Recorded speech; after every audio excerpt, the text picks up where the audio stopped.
going on YouTube? CDA Green here, back with another video, and today we have the beauty of the second strongest. Now off rip, before I even explain what that is, because we all know what that is. Say for example in an action show or a fighting show, anything that has, you know what I'm saying, a strength dynamic to it, as in who is the most powerful. The first strongest, he cool. You know what I'm saying? He got the bragging rights. Oh, he's so swaggy. He's tough. Nobody could mess with this guy. But the second strongest is just as tough, bro. I'll be honest. I think of Vegeta almost always whenever I think of the second strongest, always behind Goku. But he's still strong, nigga. Like, you feel me? It's just something swaggy about everybody else below those two, the first and second strongest. If the first option ain't available, they're like, hey, bro, it's on you. Second strongest, bro. You know what I'm saying? Step up, boy, step up. They still look at him and respect him. It's just like, oh, yeah, it's just one guy who's over you, bro. You know what I'm saying? You still strong, but there's one other nigga, like, he got it. You don't got nothing on him. But shoot that nigga, though. Like, you feel me? But when that first nigga not around, they over here treating him like he the strongest. It's like, bro, it's on you, bro. You feel me? That dynamic is funny to me. The beauty of it, I know it's beautiful, and I enjoy having second strongest characters, and we often end up rooting for them. I don't know exactly what this video will be saying about it, and I'm curious to see if I agree in any way. You know what I'm saying? And I just didn't know how to put it in words, which is very likely because I'm very scatterbrained. So we go and get straight to the video, see what it's talking about. Make sure to like the vid, comment, and subscribe. Appreciate y'all watching. Let's hop straight to it. Who is the best swimmer in the world? Who is the best golf player in the world? And who is the best female tennis player in the world? Now, who is second best? Wait, no, don't Google that. Don't Google that. Unless you follow these sports, the vast majority of you should have no idea.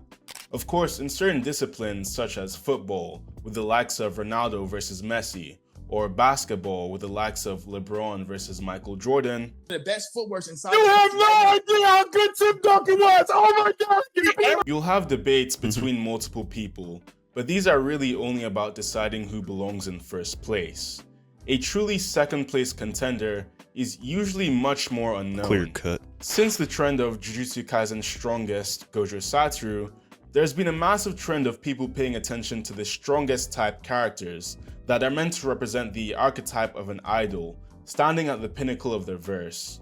But from this can come a very interesting perspective, which is that of a character directly beneath the first, and that is those in the shadows of the strongest. The archetype usually follows a character who perpetually exists in second place, unable to usurp the one above them due to the sheer gap between their powers or simple competency. Maybe they do eventually catch up and reach their level, but this is often short-lived, as they are quickly surpassed again, or even worse, the pinnacle is not anything they imagined it to be. These characters are defined by their inferiority, holding massive amounts of jealousy and envy for the one above them. This envy is usually their greatest character flaw, leading to a path of self-destruction, bring down both themselves and those they care for. In this video, I'm going to dissect some of my favorite examples of this archetype, explaining why these characters are so interesting and what the author was trying to represent. The budget for this video is unusually high. Wait, isn't that number normally 0? It's simple, really. That's because we've been sponsored by Paul. Alright, buddy. Yeah, I can sniff it from a mile away, buddy. Jump ahead? What's that? Okay. No. If you can't find the character you want to speak to, you can just go ahead and create one yourself. Yeah. No, I didn't say. Download Polybuzz from the link code Pine40. Yeah. You gonna download that, John, nigga? Nope. I lied. Throughout heaven and earth, I alone am the honored one. Gojo Satoru is without a doubt the strongest modern sorcerer within his generation, and likely many more generations, save for one. A 1 in a million man, blessed with both the 6 eyes and infinity technique, Gojo has lived most of his entire life upholding the title of the strongest. There are countless analyses about Gojo's loneliness stemming from the title of the strongest, but I think equally as interesting as that is the man who was alienated from Gojo in the first place. special grade curse user and friend turned to enemy, Geto Suguru. Outside of just their basic chemistry as friends, or maybe more than that if you believe certain interpretations of the story, the thing that seemed to hold the two's friendship together the most was undoubtedly the shared title of the strongest. Gojo could rely on someone else to cover his back, while Geto could do the same. This was essentially the pillar of their friendship. So much so that the moment Gojo finally received the definitive title of the single strongest once awakened, it was almost inevitable that their friendship would fall apart. Geto becomes obsessed, not only with purging non-sorcerers off the face of the earth, but also with the shared difference in strength between him and Gojo. This is best represented through— Did he say purging non-sorcerers, bro? What they gotta do with anything? If anything, you should take out the top dog, the top sorcerer. But then again, I haven't watched JJK, so I don't know the social dynamics in the world. So let me, let me let the video cook.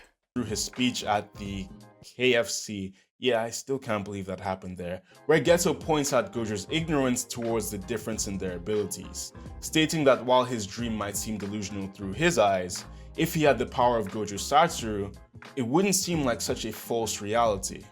And building on from this, there's an interesting juxtaposition that can be made between the two's curse techniques, both doing a good job of representing their respective characters. Basically, Gojo's Infinity keeps things away, being both the ability that grants him the title of the strongest and representing the loneliness he gains from that title. No one will be able to understand him and no one will be able to get close. And as an inverse of this, Geto's curse technique essentially allows him to gather allies. The main strength of curse spirit manipulation is power through numbers and variation, both representing his cult-like influence that allows him to charm others, and how he tries to surround himself with found family, recruiting others not just for his cause, but as genuinely important relations. So while Gojo is best while working alone, Geto works best when cooperating with others. And I believe this reliance on others is why he would never be able to claim the spot Gojo held, as a core theme of strength in Jujutsu Kaisen relies on hedonism and relying on yourself above others, disregarding everything around you and burning it to the ground, as stated by the King of Curses himself. And as such, much like those before him, Geto's entire dream was doomed to fail.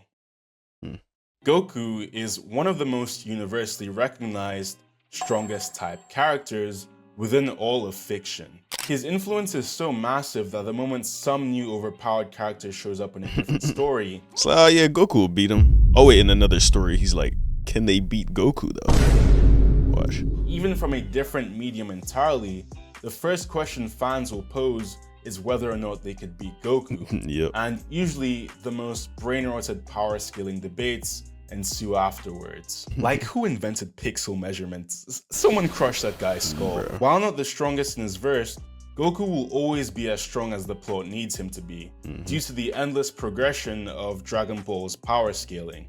And as a direct result of this, a character like Vegeta is born. Vegeta is a person caught up in an endless game of catch-up. The moment Goku achieves something, Vegeta must dedicate his entire being into doing the same just thing. To get to the same Maybe level. he'll get— Old time Goku probably miles ahead by the time he reached that jump. Or Vegeta is only next to him very briefly, like he said. So yeah, it's tough. That fuels his character, his hatred for him. He's like, yeah, you know, I really don't like this Kakarot nigga, bro. You feel me? He's supposed to be a low-level Saiyan. I'm a high-level prince of all Saiyans, but I still can't catch this man. You know what I'm saying? That led his motivation for the longest time. He's like, nah, I want to defeat this guy. Fuck this nigga. You know what I'm saying? But also, they ended up fighting on the same side more than a couple times. More often than not, they were fighting on the same side, even though Vegeta didn't want to cooperate all the way. But they had common enemies, so they put their differences aside and they fought for a greater cause, right? So Vegeta's like, yeah, Kakarot, you a cool dude. Being on his side, he's like, yeah, you cool, kinda. You know what I'm saying? I like your friends. Y'all some cool people and shit. You know what I'm saying? Bulma, yeah, I like you. You know what I'm saying? So he's getting to see Goku's world and be around his friends and even become one of his friends. But he's also in the back of his head like, yo, bro, I still want to, like, I want to fuck you up, man. When the time comes, best believe I'll take it. And it came in the Majin Buu saga, but we gonna let the video cook. I feel like that might be a point that is touched in this one eventually. Get one moment of satisfaction before immediately being put down and starting the entire process again. This cycle is of course worsened by Vegeta's own. I'm surprised he still got that arm, bro. He been getting his left arm, bro, dealt with, bro, like thrashed, like, bro, in every single fight he's in, bro. He ended up holding that joint like crazy. Ego. I don't know how it's still attached. As the Prince of all Saiyans, he should be the pinnacle of his own race. Yep, Majin. He should be the one to unlock the legendary Super Saiyan. He should be the one to defeat his people's oppressor, Frieza. And yet Goku is the one who achieves all of this. An insignificant random who, for some reason, always seems to be one step ahead of him. And these constant insults and character degradations just build up across the entire series. Suffering an embarrassing defeat to the androids after gloating to them, completely destroying Cell before allowing him to power up and being utterly embarrassed. Taking backshots from Frieza in front of everyone, like damn, I'd crash out too. And yes, all this constant humiliation has to hit a boiling point, which is of course what happens in the Buu arc with Majin Vegeta. Vegeta chooses to embrace his darker impulses, receiving a power boost from the wizard Babidi at the price of his morals. He kills hundreds of innocents, commits countless atrocities, all in the hopes of finally surpassing Goku in the end. But this is still not good enough. He's on par with Goku now, but the fight isn't in either's favor. And not even, bro, because Goku could have turned Super Saiyan 3. He was taking it easy on Vegeta, if anything. You know what I'm saying? So even then, all this hatred you did, Vegeta, you killed all them people for nothing, my nigga, just to be still below. That's tough, but hey, keep going. At least you got a hard tat on your forehead now, my nigga. Yeah. Even when sacrificing all of his morals and trying to discard the love he had received over the last 7 years, the best he could achieve was merely matching Goku's strength. And finally, after realizing the consequences of his actions, Vegeta resolves himself on a new path, attempting to defeat the greater evil that is Buu. However, this task soon proves itself impossible, and Vegeta is left with one final decision to make. Rather than sacrificing his love to gain strength, Vegeta flips that on its head, choosing to sacrifice himself and any chance he could ever gain to surpass Goku in order to protect his loved ones. In his final moments, he learns to take pride outside of mere battle and strength.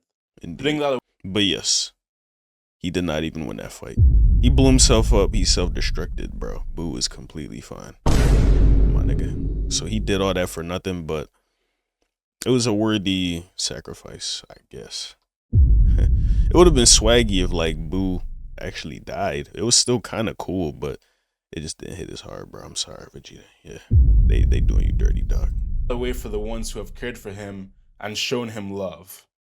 I'm sure he'll be smiling up at them from down below because he's not going up. Like, he's not going up. And that gallant sacrifice of one of the series' most prominent and important protagonists, of course, achieves nothing. Yeah, I never said Dragon Ball had deep writing, even if I led you to believe so. Every now and again, in different disciplines, competitions, and sports, you will have those regarded as the greatest of all time. Undisputed individuals who revolutionized their chosen field in a way that no one ever has. Bro, he is so far away from the rim, bro. He really made this dunk. He looking like Jordan out there. That's crazy. Jordan did it first, man. Did he do it better? I don't know. I don't want to start no arguments in the comments. Bro, they both cool. Ever will. How must it feel then to be someone alive at such a time in a similar field? Watching yourself be swallowed by their shadow. Pause, nigga. What you talking about? Hey, yo, nigga. What is you talking about, bruh? You could have just said, you know what I'm saying, hidden in their shadow, outshadowed, you know what I'm saying, outshined. Like, bro, come on, you said swallow, my nigga. Like, yeah, bro.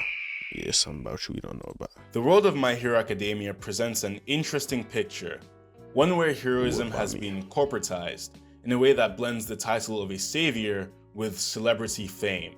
A big theme within the story is what it means to be a hero, and frequently, we as the audience get to see some of the shortcomings of a society that commercializes something as inherently moralistic as heroism. But perhaps the greatest exception to that corruption is the character of All Might. In every sense of the word, All Might was a symbol, a flashy smile that never left his face, phenomenal power capable of changing the weather through his strikes, and a never-ending drive to save people. Every tenet of his existence as a hero, the very fact that he was there was enough to guide society to a state of peace. And Endeavor was the man left to pick up the scraps of such a perfect hero. You know what's crazy, bro? Endeavor saved more people by far, I think, than All Might ever did. Yet All Might was still the strongest, the #1 hero. It's just the fact that All Might was like, whenever he saved a nigga, he's like, guys, it's okay now. I am here. You're safe. But Endeavor would just be like, that's one more, you know what I'm saying? One more person saved. I'm in the lead. All Might, I'm #1 hero. Let's see if I can finally pass him. Like, he's not even doing it out of caring for these people, actually. You know what I'm saying? He's like, I don't care about what happens to y'all. Y'all could die. I wouldn't lose no sleep. As long as I got more saves than All Might, that's all that matters to me. So he was doing it for the wrong reasons almost. He didn't have that charisma we was talking about in the last video. So yeah. Enji Todoroki spent the vast majority of his life aspiring to be the #1. But the harder he tried, the more apparent it became that the gap between him and All Might was simply insurmountable.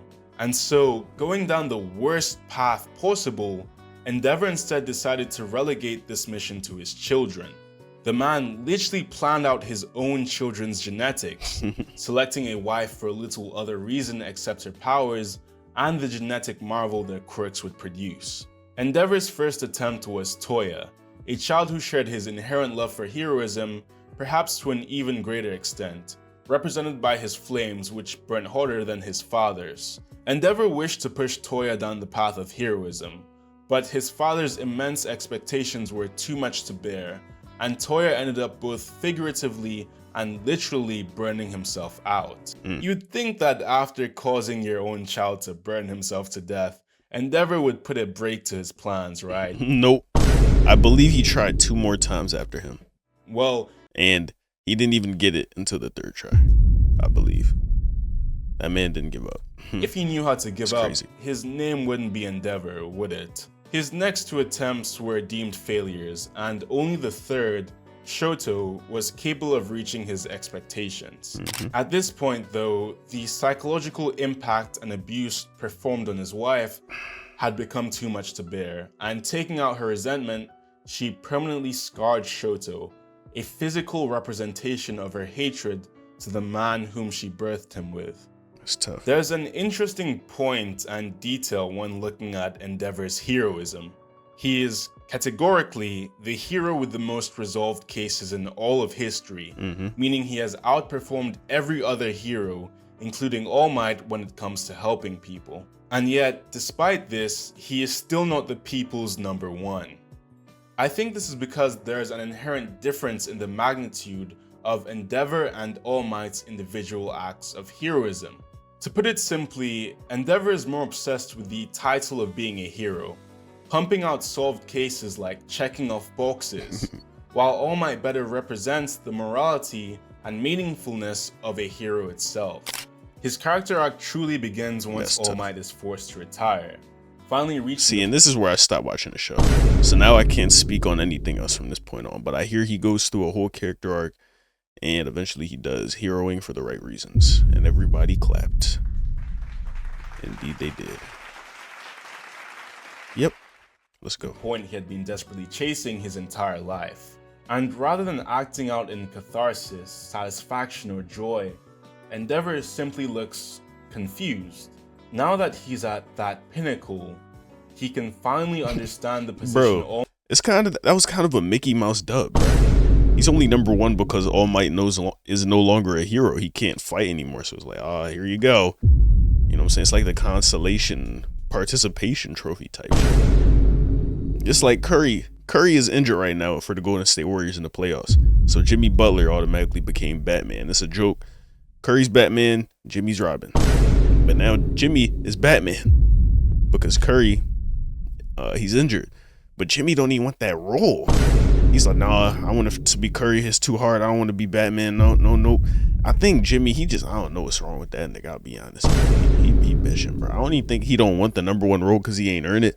He's been cool with being #2, unlike Endeavor was. So, yeah, bro. It's just that idea of getting #1 just out of like circumstance, not because you really earned it. All Might was in, and the weight he was forced to bear as the symbol of peace.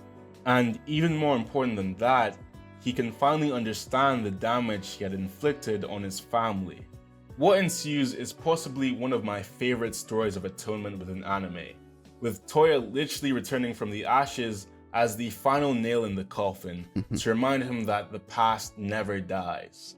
As Endeavor is forced to deal with the emotional repercussions of all the family he pushed away and abused, and his own worst failure coming back from the grave to haunt him, before ironically becoming a discarded success, as Toya awakes his mother's ice quirk right before being pushed to the brink.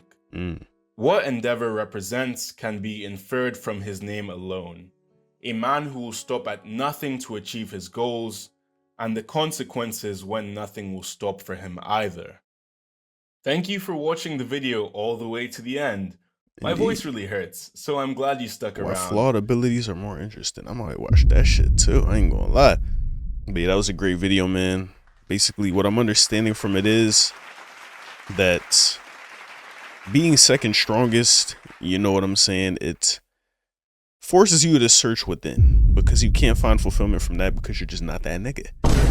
You'll never be the strongest, so you gotta look within. Don't get mad because you can't do that. Just find something else good about yourself, because not being #1, it leads to a sense of inferiority, not being good enough, not being shit, to be honest. You think bad about yourself, so you go on a whole journey. Sometimes you rebel, you try to take it out on everyone else, when really you gotta look within and see what it is that only you can do. You know what I'm saying? I'm gonna take that away from the video because I feel like that sounds good, right? Yeah, so let's go with that. But yeah, if you guys enjoyed watching the video, make sure to like, comment, and subscribe. I appreciate y'all watching. Let me get up out of here. See you on the next one. Love y'all. Peace.